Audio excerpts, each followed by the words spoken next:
Wow, wow, wow. What a few days it has been. Nasrallah, the head of Hezbollah, the head has been eliminated. I'm sure you know by now. I'm sure you've seen what's been happening. I'm sure you've seen some of the reaction. Think about it. Israel was told, as in the aftermath of the incredible, unprecedented Mossad pager and walkie-talkie attack on Hezbollah terrorists, the international community said, no, ceasefire, we need to de-escalate. Israel's escalating after nearly a year of Hezbollah terrorism, and frankly, decades of Hezbollah terrorism, but an escalation by Hezbollah since October 7th. And goodness me, had Israel listened to them, the world would be a worse off place. Israel said, no, we're going to keep going, and now they got the chief of Hezbollah, Nasrallah. October 7th was a terrible day for Israel. Since then, however, she has had some unparalleled successes, getting Ismail Haniyeh in Tehran, the capital of Iran. And now they've got Nasrallah. And not only have they got Nasrallah, but they actually managed to get the next person that replaced him. Literally within an hour, he was replaced by someone else, which is quite amusing. I saw Elon Levy say, after the new Hezbollah leader Hassan Khalil Yassin had been assassinated by the IDF, he goes, any takers for the next leader of Hezbollah? There's a huge amount to unpack in this and what's happened. And I want to talk to you about the reaction and get some analysis on what this means for the Middle East. And we'll talk about that in some of the coming videos. The Times of Israel have reported that the killing of Nasrallah shows the IDF are reasserting primacy, gradually restoring public trust. A year ago, Israeli complacency enabled Hamas' horrific slaughter. Now Israel is fighting back. Hezbollah is paying the price of overconfidence, and Iran is on the back foot. Things have transformed dramatically over the past few days in the aftermath of Nasrallah being killed. Think about what message it sends. Israel is telling her enemies, we can get you. And if you try to kill us, we will rise up to kill you first. That's actually what Netanyahu said in a speech, which is a Jewish principle, a principle in Judaism. If someone rises up to kill you, you go and kill them first. So I saw this tweet, breaking: Hassan Nasrallah is alive and well according to the Gaza Health Ministry. Obviously a joke. The Mossad, I think it's a fake account, said, think about it, Hezbollah is now being run by people who until a week ago weren't considered by them important enough to have a beeper. As I said, this is what Netanyahu said. He's quoting a Jewish principle, that if someone rises up to kill you, we kill him first. This is a funny graphic that I saw. I'm currently the most senior in the organization. What's happened is frankly miraculous.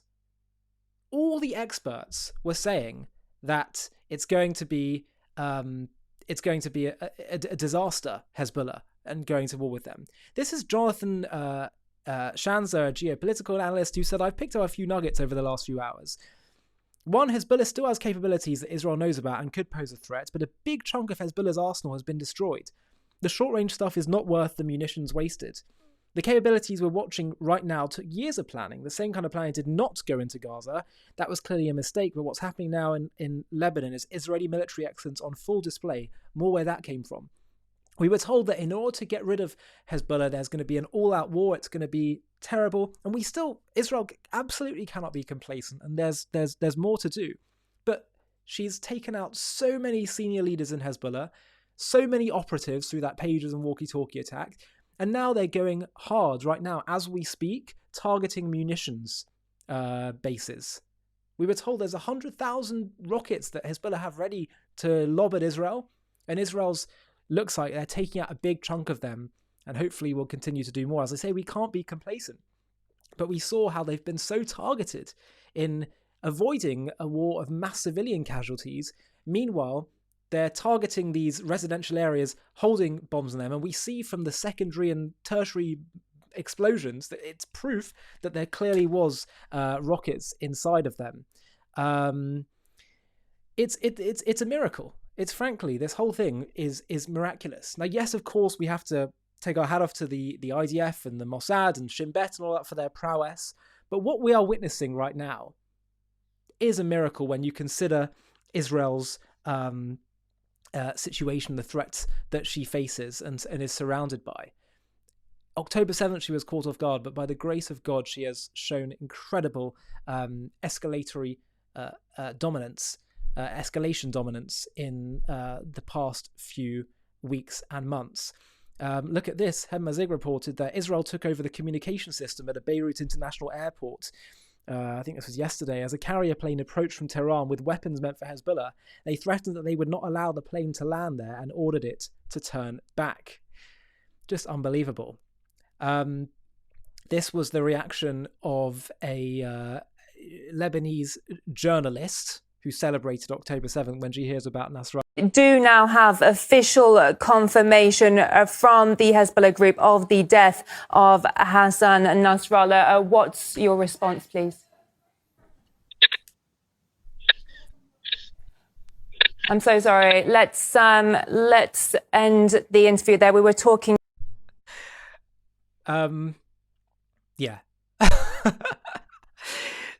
Look, what's happening is we're not just seeing someone upset about someone that they worship and adore, but this is an ideology that is potentially threatening to collapse. When you have an Islamist jihadist ideology which says we're going to take over the world, and you have your faith in someone like him, and then Israel destroys them. When you believe that Islamist dominance is the future, and that's what validates your religion and your worldview, and Israel and the Jewish people returning to their land is an abomination and must be destroyed because it's so threatening to your Islamist worldview, and suddenly the leaders you put your hope in are destroyed, and Israel has turned the tables and is winning. You're seeing an ideology collapse before her eyes, which is something you're investing your whole life in, suddenly falling apart. That's why it creates such a serious reaction. Yoav Kaufman said, I nominate the IDF for the Nobel Peace Prize. And indeed, he's right. It is absolutely shocking that we have people around the world, from David Lammy, the UK Secretary of State, the Foreign Secretary, the UN and others, saying we call for, Macron, we call for calm, we call for de-escalation. Israel needs to go for a ceasefire now with Lebanon. They never mentioned Hezbollah, just Lebanon. Meanwhile, Israel said, no, we're going to get rid of the threat, and they got Nasrallah. And the world is better off because of it. That's the point. But of course, the media, still even now, have their moral perversion at great heights. Have a listen to what Hezbollah quoted the BBC as saying. The BBC said, it's a massive escalatory action to get rid of this chief terrorist Nasrallah. Over the last 11 months, there's been an ongoing tit-for-tat between both sides, though with more pressure from the Israelis. Tit-for-tat. As Hen said, I wouldn't call launching over 9,000 rockets at Israel for 11 months, slaughtering 49 Israelis, including 12 children, displacing over 60,000 people, and burning down 190 million square meters a tit for tat. I mean, the way that they call good evil and evil good is astonishing. We see The Guardian, who wrote, talk about Nasrallah, a qualified Islamic scholar, effective public speaker, and a competent organizer. As someone tweeted, there's a concerted effort to normalize Hassan Nasrallah, The Guardian describing him in this way. Guess which words are missing? Mass murder, terrorist, war criminal. But meanwhile, before we get to the Islamic world, let's also talk about some of the other Western intelligentsia and academics and politicians saying things. We have Jeremy Corbyn talking about the world could have stopped the genocide in Gaza. Instead, our political leaders allow Israel to act with total impunity. And he's talking, this was said in the aftermath of Nasrallah being killed. And Douglas Murray replies to Jeremy. He says, thoughts and prayers on the loss of so many of your friends, Jeremy. It's almost as if there's a price to pay for joining genocidal anti-Semitic terrorist groups like Hezbollah. Jeremy Corbyn referred to Hezbollah and Hamas as his friends. He said, our friends in Hezbollah and Hamas. Of course, the mistake that far leftists make in the Western world when they look at Hamas and Hezbollah, like Cenk Uygur did in that recent interview with Piers Morgan, is they think they're just upset about the occupation, that's the problem. Israel's occupation of the Arabs in Judea and Samaria and Gaza. They say that's why you have these people who go for jihadist terrorism, not understanding that they got the chicken and the egg mixed up. These people have jihadist, violent, hateful anti-Semitic ideologies, regardless of whether or not Israel has control over certain territories. They don't want any Israel, full stop, and it's always been that way. The Arabs opposed the Jewish states being set up before there was any displacement of Arabs. They tried to annihilate Israel before there was any displacement. So you get the chicken and the egg mixed up. And the only reason you have Israeli occupation of a people and having not come to some final settlement is because they are not willing to accept a Jewish state, not because Israel wishes to occupy people and not give them the same kind of rights. But throughout the Arab world, what's so interesting, aside from the Western intelligentsia and the liberal elites, the Arab world, many of them are delighted because they actually have to face Islamist terrorism on a daily basis. This was the scene in Iran. Hit them, Israel. Iranians are behind you. This was, let's see, we got another one from the Arab world. Yeah, Saudi Arabia now banning imams from praying for Palestine or even mentioning it in their sermons in Saudi mosques. Saudi Prince Mohammed bin Salman said he personally doesn't care about the Palestinian issue, and there's no place for political slogans in Hajj, which is where people go for their sort of Islamic pilgrimage. Naz Daily, Nusser Yassin as his name is, but he's a very popular social media creator. He said, Nasrallah was my terrorist. Each one of us grows up watching a terrorist on TV, threatening to kill us. For many Americans, it was Osama bin Laden. For me, it was Nasrallah. I grew up in northern Israel. Every few years, Nasrallah would target us with a barrage of rockets. His rockets would be directed at nearby Jewish towns, but of course they would miss and fall in Muslim towns in Israel. My town was one of them. We've got Yves Barlow saying, all over the streets of Lebanon, Syria and Iran, people who believed in freedom from oppression, peace and human rights are jubilantly celebrating the deaths of Hassan Nasrallah and the top commanders of Hezbollah at the hands of Israel, anticipating and excited for the eventual end of the Ayatollah's regime in Iran. But in Western cities, people of all races and religions don keffiyehs and fly other people's flags on the day when the Ayatollahs are slaughtering innocents in the region via their proxies, Hamas, Hezbollah and the Houthis. Stop feeling confused by this. It is not confusing, it is sobering. Progressive Westerners support terrorism in New York, in London, in Paris, in Belfast, in Sydney, in Malmo, in Antwerp, in Berlin.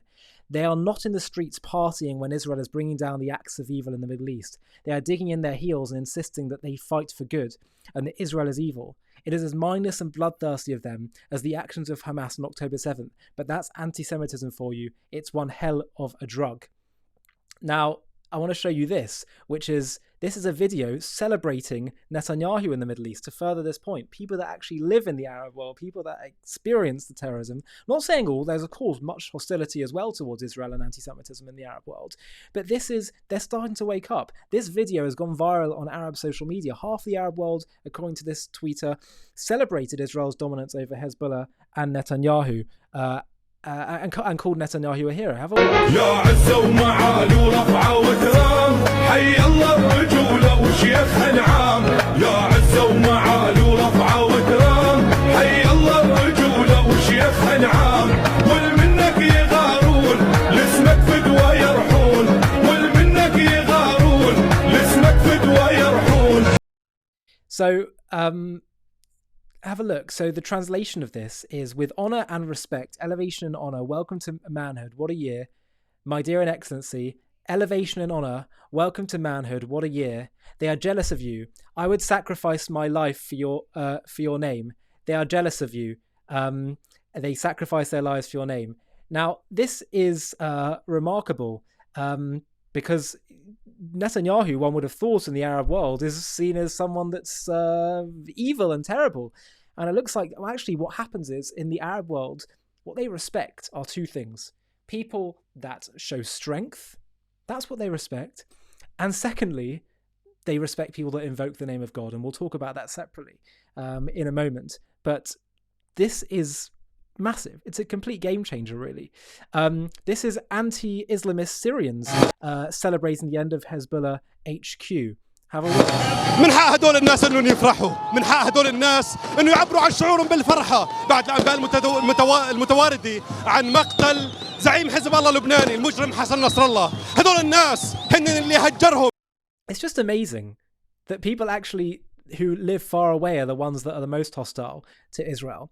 Like this guy, Heidi Matthews, who would say nothing can justify this, what Israel has done.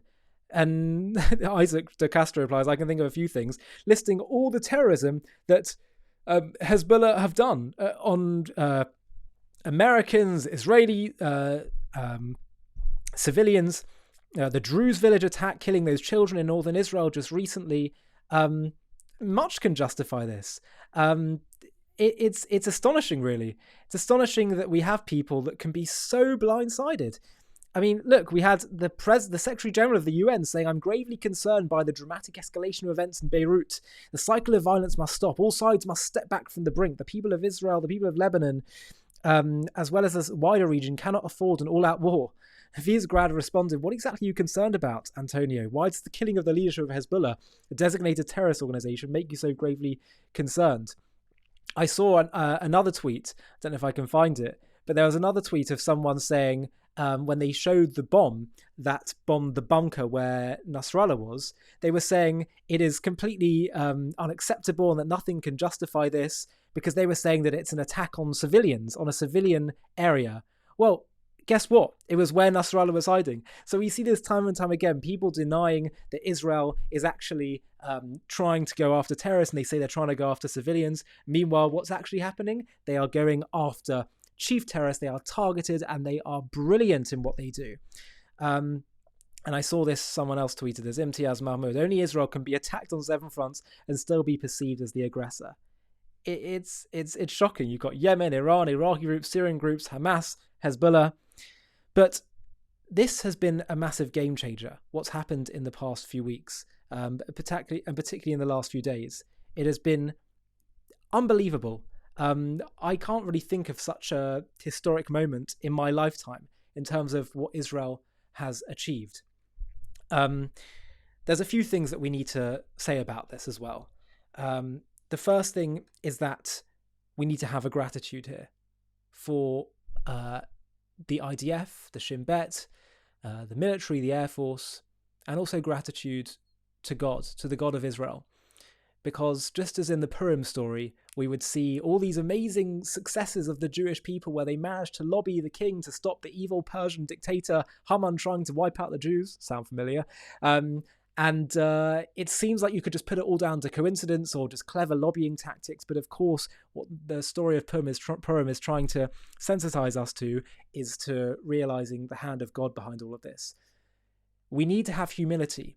Throughout all this success as well, we need to have humility to realize that, yes, we put in our efforts, and the Israeli leadership have put in incredible work and efforts into this. But ultimately, there are people trying to destroy Israel every single day. And the fact that we're able to foil their plans, the fact that we're able to thwart them, and the fact that sometimes they foil their own plans without us even knowing, that all of this you couldn't just put down to our own success. It would be arrogant. It would be complacent. We have to realize that we have a God, the God of Israel, who neither slumbers nor sleeps, who is looking out for us. The other thing is this. There's a question around, should we celebrate? Should we be celebrating when evil people die? And you can say yes, and there's also a question mark as well. And we'll touch on that in another video. But the question really is, okay, we celebrate, but is that it? Let's say once we get rid of Hamas, once we get rid of Hezbollah, is that the end of the story? Is that it? Is that what we're ultimately trying to do? Just stop our enemies? Well, that would be nice. That would be great. But it's not just that we're trying to stop evil people. We should understand what really is our mission. The mission of the Jewish people is to stop evil itself. Full stop. We're trying to make this world good and godly, to make it the kind of world that God wishes to dwell in, that is good and moral and whole, and where people are fully in touch with what they're really meant to be here for. And they don't worship false gods. They don't serve death cults and believe in evil things and have skewed moral compasses. That's ultimately the real prize. So yes, defeating Hezbollah, defeating Hamas, wonderful, great. That's what we want. But we've always got to remember to have our end goal in sight as a Jewish people, which is not, as I say, just to get rid of evil people. It is to get rid of evil and evil ideologies, and to set the world right. I think this, however, is an incredible moment, and we're going to be doing a few more videos talking about what's just happened to analyze it, because it is remarkable. The fact that they got Nasrallah, and as I say, maybe there will be trying days ahead, but Israel has had an amazing success here, and we should be grateful and not complacent. it is so dangerous in these moments to start becoming complacent or arrogant, God forbid.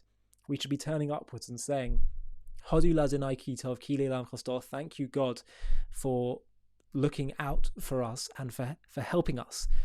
We don't understand why the bad things happen and why the suffering happens, but we know that ultimately, in the end, He is guiding our hands, He is guiding history, and that Israel, despite all the odds, despite, as this map may seem, Israel being alone, isolated, and vulnerable, God keeps His eye on Israel and the Jewish people at all times.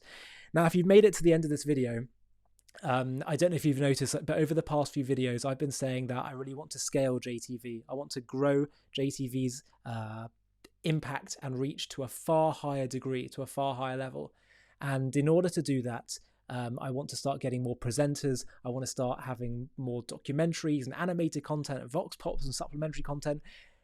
If you appreciate what JTV is doing, which is probably true if you're watching this right now, imagine if we could scale this to start competing with the likes of Vox and Vice News and BBC and others, so we can really get the truth out there in a much more impactful way. Our impact is growing so much, as I'm sure you're noticing from the videos, but let's quadruple it. Let's go far faster. But in order to do that, I'm going to need to start hiring people, like presenters, animators, videographers, content creators.